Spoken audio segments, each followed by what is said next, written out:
Excel PU college ಗುರುವಾಯಿನಕೆರೆ, ಕರ್ನಾಟಕದ number 1 PU college. Admissions open now. ರಾಜ್ಯ ಕಾಂಗ್ರೆಸ್ ಉಸ್ತುವಾರಿ ರಣದೀಪ್ ಸಿಂಗ್ ಸುರ್ಜೇವಾಲಾ ಇವತ್ತು ಕರೆಯನ್ನು ಮಾಡಿದ್ದಾರೆ ಸಚಿವ ಸತೀಶ್ ಜಾರಕಿಹೊಳಿಗೆ. ರಾಜ್ಯ ರಾಜಕಾರಣದಲ್ಲಿ ಸಾಕಷ್ಟು ಕುತೂಹಲ ಕೆರಳಿಸೋ ಅಂತ ಈ ಒಂದು ಫೋನ್ ಕಾಲ್ ರಣದೀಪ್ ಸಿಂಗ್ ಸುರ್ಜೇವಾಲಾ ಅವರೇ ಮಾಡಿದ್ದಾರೆ. ರಣದೀಪ್ ಸಿಂಗ್ ಸುರ್ಜೇವಾಲಾ ಕರೆ ಮಾಡಿದ್ದಿನ್ಯಾರಿಗೂ ಅಲ್ಲ, ಲೋಕೋಪಯೋಗಿ ಸಚಿವ ಸತೀಶ್ ಜಾರಕಿಹೊಳಿಗೆ. ಕುರ್ಚಿ ಕದನದ ಮಧ್ಯೆ ಕುತೂಹಲ ಮೂಡಿಸಿದೆ ಈ ಒಂದು ಫೋನ್ ಕಾಲ್. ಸುದ್ದಿಗೋಷ್ಠಿ ಬಳಿಕ ಸಚಿವ ಸತೀಶ್ ಜಾರಕಿಹೊಳಿಗೆ ಸುರ್ಜೇವಾಲಾ ಕರೆಯನ್ನು ಮಾಡಿದ್ದಾರೆ. ಉತ್ತರ ಕನ್ನಡ ಜಿಲ್ಲೆಯ ಕುಮಟಾದಲ್ಲಿ ಸಾಹುಕಾರ ಸುದ್ದಿಗೋಷ್ಠಿ ನಡೆಸ್ತಾ ಇದ್ರು. ಸುದ್ದಿಗೋಷ್ಠಿ ಆಗ್ತಿದ್ದಂಗೆ ರಣದೀಪ್ ಸಿಂಗ್ ಸುರ್ಜೇವಾಲಾ ಕರೆ ಮಾಡಿದ್ದಾರೆ.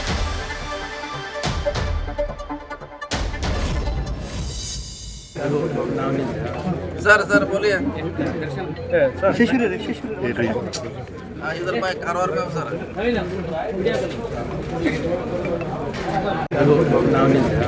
सर सर बोलिए इधर मैं कारवार में हूँ सर.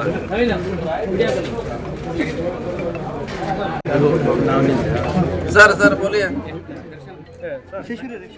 ಇದು ಉತ್ತರ ಕನ್ನಡ ಜಿಲ್ಲೆಯ ಕಾರವಾರದಲ್ಲಿ ಇದ್ದಂತಹ ಸಚಿವ ಸತೀಶ್ ಜಾರಕಿಹೊಳಿಗೆ ರಣದೀಪ್ ಸಿಂಗ್ ಸುರ್ಜೇವಾಲಾ ಅವರು ಕರೆಯನ್ನ ಮಾಡಿದ್ದಾರೆ. ಸಚಿವ ಸತೀಶ್ ಜಾರಕಿಹೊಳಿ ಸುದ್ದಿಗೋಷ್ಠಿಯನ್ನು ನಡೆಸ್ತಾ ಇದ್ರು. ಸುದ್ದಿಗೋಷ್ಠಿ ಆದ ತಕ್ಷಣವೇ ರಣದೀಪ್ ಸಿಂಗ್ ಸುರ್ಜೇವಾಲಾ ಅವರು ಕರೆಯನ್ನ ಮಾಡಿದ್ದಾರೆ. ಸರ್, ನಾನು ಇಲ್ಲಿ ಕಾರವಾರದಲ್ಲಿ ಇದ್ದೀನಿ ಸರ್ ಹೇಳಿ ಅನ್ನೋ ಒಂದು ಮಾತುಗಳನ್ನ ಸಚಿವ ಸತೀಶ್ ಜಾರಕಿಹೊಳಿ ಹೇಳಿದ್ದಾರೆ. ರಾಜ್ಯದಲ್ಲಿ ಕುರ್ಚಿ ಕದನದ ಮಧ್ಯೆ ಸಾಕಷ್ಟು ಕುತೂಹಲ ಮೂಡಿಸಿರೋ ಅಂತ ಫೋನ್ ಕರೆ ಇದು. ರಣದೀಪ್ ಸಿಂಗ್ ಸುರ್ಜೇವಾಲಾ ರಾಜ್ಯ ಕಾಂಗ್ರೆಸ್ನ ಉಸ್ತುವಾರಿ, ಅವರು ಏಕಾಏಕಿ ಸಚಿವ ಸತೀಶ್ ಜಾರಕಿಹೊಳಿಗೆ ಕರೆ ಮಾಡ್ತಾರೆ ಅಂದರೆ ಏನೋ ಇರಬೇಕಲ್ವಾ? ಸುಮ್ಮನೆ ಯಾರಾದರೂ ಕರೆ ಮಾಡ್ತಾರಾ? ಏನಾದರೂ ಇದ್ದಾಗಲೇ ಫೋನ್ ಕರೆಗಳು ಬರೋದು, ಸಂಭಾಷಣೆಗಳು ಆಗೋದು, ಭೇಟಿಗೆ ಸಮಯ ನಿಗದಿ ಆಗೋದು. ಈ ನಿಟ್ಟಿನಲ್ಲಿ ಈಗ ಸಚಿವ ಸತೀಶ್ ಜಾರಕಿಹೊಳಿಗೆ ಫೋನ್ನಲ್ಲಿ ರಣದೀಪ್ ಸಿಂಗ್ ಸುರ್ಜೇವಾಲಾ ಏನು ಹೇಳಿದ್ರು, $1 ಮಿಲಿಯನ್ ಪ್ರಶ್ನೆ. ಇದಕ್ಕೆ ಖುದ್ದು ಸಚಿವ ಸತೀಶ್ ಜಾರಕಿಹೊಳಿ ಉತ್ತರವನ್ನು ಹೇಳಬೇಕಾಗುತ್ತೆ. ಉತ್ತರ ಕನ್ನಡ ಜಿಲ್ಲೆಯ ಕಾರವಾರಕ್ಕೆ ಅವರು ಭೇಟಿಯನ್ನು ಕೊಟ್ಟಿದ್ರು. ಅಲ್ಲಿ ಸುದ್ದಿಗೋಷ್ಠಿಯನ್ನು ಉದ್ದೇಶಿಸಿ ಮಾತನ್ನ ಆಡಿದ್ರು. ಸುದ್ದಿಗೋಷ್ಠಿ ಮುಗಿತಾ ಇದ್ದಂಗೆ ರಾಜ್ಯ ಕಾಂಗ್ರೆಸ್ ಉಸ್ತುವಾರಿ ರಣದೀಪ್ ಸಿಂಗ್ ಸುರ್ಜೇವಾಲಾರ ಕರೆ ಬಂದಿದೆ.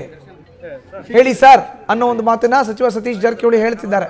ಹೆಚ್ಚಿನ ಮಾಹಿತಿ ನೀಡ್ತಾರೆ ನಮ್ಮ ಪ್ರತಿನಿಧಿ ಸಂದೀಪ್. ದೂರವಾಣಿ ಸಂಪರ್ಕಕ್ಕೆ ಸಿಕ್ಕಿದ್ದಾರೆ.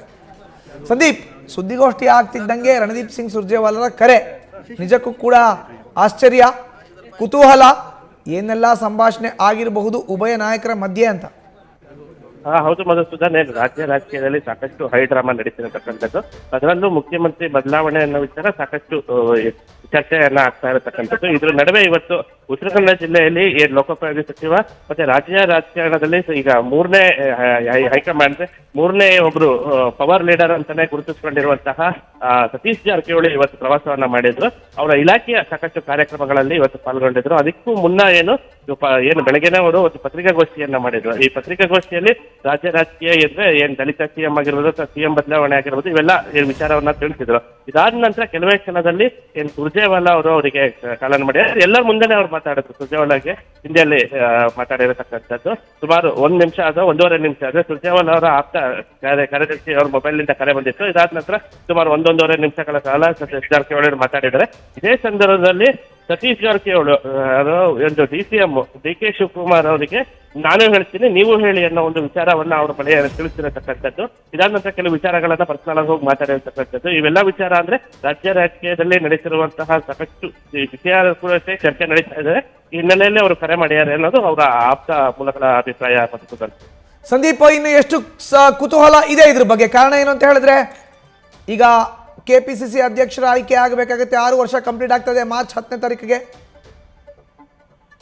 ಹೌದು ಮಧುಸೂದನ್, ಏನಂದ್ರೆ ಮುಖ್ಯವಾಗಿ ಏನು ಸತೀಶ್ ಜಾರಕಿಹೊಳಿ ಪತ್ರಿಕಾಗೋಷ್ಠಿಯ ಪ್ರಾರಂಭದಲ್ಲೇ ಒಂದು ವಿಷಯನ ಖಚಿತಪಡಿಸಿದೆ. ಏನಂದ್ರೆ ಸಿಎಂ ಬದಲಾವಣೆ ಇಲ್ಲ, ಇವರನ್ನ 5 ವರ್ಷ ಸಿಎಂ ಆಗಿ ಮುಖ್ಯಮಂತ್ರಿಯಾಗಿ ಸಿದ್ದರಾಮಯ್ಯನವರನ್ನೇ ಈಗ ನಾವು ಪಕ್ಷ ನೇಮಕ ಮಾಡಿರೋದು. ಜೊತೆಗೆ ಇದು ಗೊಂದಲ ಆಗ್ತಾ ಇದೆ.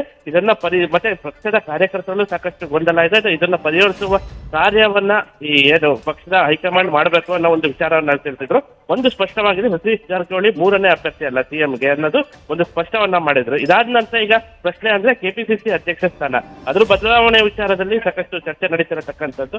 ಈ ವಿಚಾರದಲ್ಲಿ ಸುರ್ಜೇವಾಲಾ ಮಾತಾಡಿರುವಂತಹ ಸಾಧ್ಯತೆ ಸಹ ಇದೆ ಅನ್ನೋದು ಈಗ ಚರ್ಚೆ ಆಗ್ತಿರ್ತಕ್ಕಂಥದ್ದು. ಆದ್ರೆ ಇದಾದ ನಂತರ ಈ ಬಗ್ಗೆ ಎಲ್ಲೂ ಪ್ರತಿಕ್ರಿಯೆಯನ್ನ ಅವರು ಕೊಡ್ಲಿಲ್ಲ ಸುರ್ಜೇವಾಲಾ. ಬಟ್ ಆದ್ರೆ ಸುರ್ಜೇವಾಲಾ ಜೊತೆ ನಾನು ಮಾತಾಡಿದೆ ಅನ್ನೋ ವಿಷಯ ಮಾತ್ರ ಸದ್ಯಕ್ಕೆ ತಿಳಿಸಿದ್ದಾರೆ ಸತೀಶ್ ಜಾರಕಿಹೊಳಿ ಅವರು. ಧನ್ಯವಾದ ಸಂದೀಪ್ ನಿಮ್ಮ ಮಾಹಿತಿಗೆ. ನ್ಯೂಸ್ ಫಸ್ಟ್ ನಿರ್ಭೀತಿಯಿಂದ ನಿಮ್ಮ ಪರವಾಗಿ.